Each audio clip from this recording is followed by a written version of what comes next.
ডাক বিভাগৰ প্ৰতি জনসাধাৰণক আকৃষ্ট কৰাৰ লগতে সজাগ আৰু সচেতন কৰাৰ উদ্দেশ্যে যোৰহাটত দুদিনীয়াকৈ অনুষ্ঠিত কৰা হৈছে চিভাফেক্স 2024। যোৰহাটৰ চন্দ্ৰকান্ত সন্দিকৈ ভৱনত আজি এই অনুষ্ঠানটোৰ বন্তি প্ৰজ্বলনেৰে শুভাৰম্ভ কৰে বিশিষ্ট সাংবাদিক দিগন্ত বুঢ়াগোহাঁই। অসম মহিলা বিশ্ববিদ্যালয়ৰ উপাচাৰ্য অজন্তা ৰাজপৰ বৰগোহাঁয়ে বিশিষ্ট অতিথি হিচাপে অংশগ্ৰহণ কৰাৰ লগতে প্ৰদৰ্শনীখন মুকলি কৰে মৌচাক মামা শান্তনু তামুলীয়ে। যোৰহাট আৰু শিৱসাগৰ জিলাত ডাক বিভাগে যৌথভাৱে আয়োজন কৰা এই কাৰ্যসূচীৰ দ্বিতীয় দিনা ছাত্ৰ ছাত্ৰীৰ মাজত বিভিন্ন প্ৰতিযোগিতা অনুষ্ঠিত হয়। পুনৰ জনাইছোঁ, ডাক বিভাগৰ প্ৰতি জনসাধাৰণক আকৃষ্ট কৰাৰ লগতে সজাগ আৰু সচেতন কৰাৰ উদ্দেশ্যে যোৰহাটত দুদিনীয়াকৈ অনুষ্ঠিত কৰা হৈছে চিভাফেক্স 2024। যোৰহাটৰ চন্দ্ৰকান্ত সন্দিকৈ ভৱনত আজি এই অনুষ্ঠানটোৰ বন্তি প্ৰজ্বলনেৰে শুভাৰম্ভ কৰে বিশিষ্ট সাংবাদিক দিগন্ত বুঢ়াগোহাঁয়ে। অসম মহিলা বিশ্ববিদ্যালয়ৰ উপাচাৰ্য অজন্তা ৰাজপৰ বৰগোহাঁয়ে বিশিষ্ট অতিথি হিচাপে অংশগ্ৰহণ কৰাৰ লগতে প্ৰদৰ্শনীখন মুকলি কৰে মৌচাক মামা শান্তনু তামুলীয়ে। যোৰহাট আৰু শিৱসাগৰ জিলা ডাক বিভাগে যৌথভাৱে আয়োজন কৰা এই কাৰ্যসূচীৰ দ্বিতীয় দিনা ছাত্ৰ ছাত্ৰীৰ মাজত বিভিন্ন প্ৰতিযোগিতা অনুষ্ঠিত হয়। এই কাৰ্যসূচীৰ দ্বিতীয় দিনা ছাত্ৰ ছাত্ৰীৰ মাজত বিভিন্ন প্ৰতিযোগিতা অনুষ্ঠিত হ'ব। দুদিনীয়া কাৰ্যসূচীৰে চিভাফেক্স 2024 আমাৰ অনুষ্ঠিত হৈ আছে। ইতিমধ্যে কিছু সময়ৰ আগতে আমাৰ উদ্বোধনী অনুষ্ঠান হৈ গ'ল। উদ্বোধনী অনুষ্ঠানত আজি বন্তি প্ৰজ্বলক হিচাপে অংশগ্ৰহণ কৰিলে বিশিষ্ট সাংবাদিক দৈনিক জনমভূমি কাকতৰ দিগন্ত বুঢ়াগোহাঁই ডাঙৰীয়াই। তাৰ পাছতেই আমাৰ সকলোৰে পৰিচিত শিশুসকলৰ মাজত মৌচাক মামা হিচাপে পৰিচিত শান্তনু তামুলীদেৱে আজি এই প্ৰদৰ্শনীখনৰ শুভ উদ্বোধন কৰিলে। তাত নিৰ্দিষ্ট বিশিষ্ট অতিথি হিচাপে অংশগ্ৰহণ কৰিলে অসম মহিলা বিশ্ববিদ্যালয়ৰ মাননীয় উপাচাৰ্য ডক্টৰ অজন্তা ৰাজপৰ বৰগোহাঁই ডাঙৰীয়া। আৰু ইতিমধ্যে আমাৰ এতিয়া ছাত্ৰ ছাত্ৰীসকলৰ মাজত এখনি কৰ্মশালা চলি আছে, খুব আকৰ্ষণীয় কৰ্মশালা।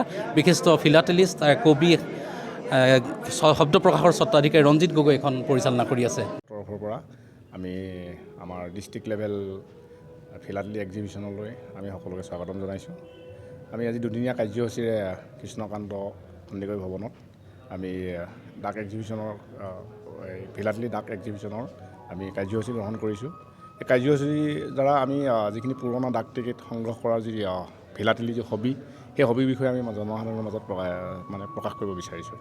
ইয়াত আমি এইটো এটা ফিলাটেলি অকল হবি বুলি ক'লেই নহ'ব, এইটো এটা আচলতে হবি কিং অফ হবিজ বুলি কোৱা হয়।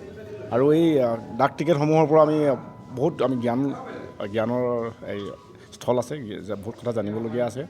কিয়নো এই আমাৰ ডাক বিভাগে বহুত সময়ে এই হেৰিয়াৰ ওপৰত পৰিঘটনাবোৰৰ ওপৰত ডাক টিকেট সংগ্ৰহ কৰি আহিছে। আৰু আমি দুদিনীয়া কাৰ্যসূচীৰে এই এক্সিবিশ্যনটো কৰিছোঁ। আজি আমাৰ এতিয়া চেমিনাৰ চলি আছে। তাৰপিছত আছে কাইলৈ ছাত্ৰ ছাত্ৰীসকলৰ মাজত কুইজ কম্পিটিশ্যন আৰু আৰ্ট কম্পিটিশ্যন আছে।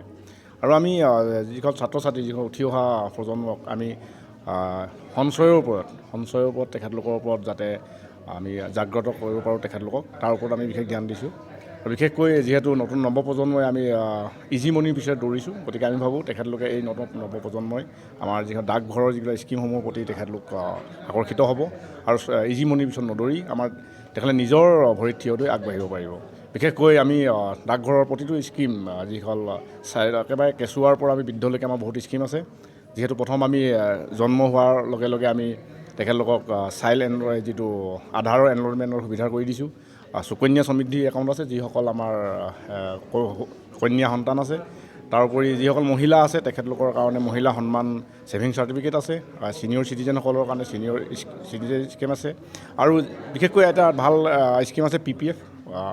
সেই PPFৰ জৰিয়তে আমি যদি 15 বছৰীয়া স্কিম 7.1 তাৰ পাৰ্চেণ্টেজ ইণ্টাৰেষ্ট ৰেট অফ হাৰ, গতিকে সেইটোত যদি আমি আগবঢ়াব, এটা সন্তানৰ কাৰণে দেউতাকে যদি 15 বছৰৰ কাৰণে ভাল এটা স্কিম লৈ লয়, ভাল এটা আগবাঢ়ি যাব পাৰিব। এই স্কিমসমূহ আমি জনসাধাৰণৰ মাজত লৈ যাব বিচাৰোঁ। আৰু এতিয়া আমি যিসকল পেঞ্চনাৰসকল তেখেতলোকৰ কাৰণে আমি ডিজিটেল লাইফ চাৰ্টিফিকেটৰ ব্যৱস্থা কৰি দিছোঁ। আমি যিটো ডাক সেৱা তাক জনসেৱা মানসলৈ উন্নীত কৰাৰ মানসেৰে আমি আগবাঢ়িছোঁ। ডাক সেৱা জনসেৱা আমি ভাবি লৈছোঁ। আৰু আমি জনসাধাৰণৰ মাজলৈ সোমাই গৈছোঁ। আৰু যিকোনো আমাৰ জনসাধাৰণৰ যিখিনি সুবিধা অসুবিধা আমি সকলোখিনি গ্ৰহণ কৰি আমি তেখেতলোকৰ সমাধানৰ বাবে আগবাঢ়ি গৈ আৰু তেখেতলোকক স্বাৱলম্বন কৰিবলৈ আমি ভাবিছোঁ। আৰু মই আশা কৰিম, মই ইয়াৰ দ্বাৰা সকলোকে আহ্বান কৰিম যাতে ওচৰৰ ডাকঘৰবিলাকলৈ আপোনালোক আহক আৰু আমাৰ যিবিলাক স্কিমসমূহৰ লাভালাভ আপোনালোকে গ্ৰহণ কৰি আমাৰ নিজৰ জীৱনত স্বাৱলম্বী হৈ আগবাঢ়ি যাওক। ধন্যবাদ।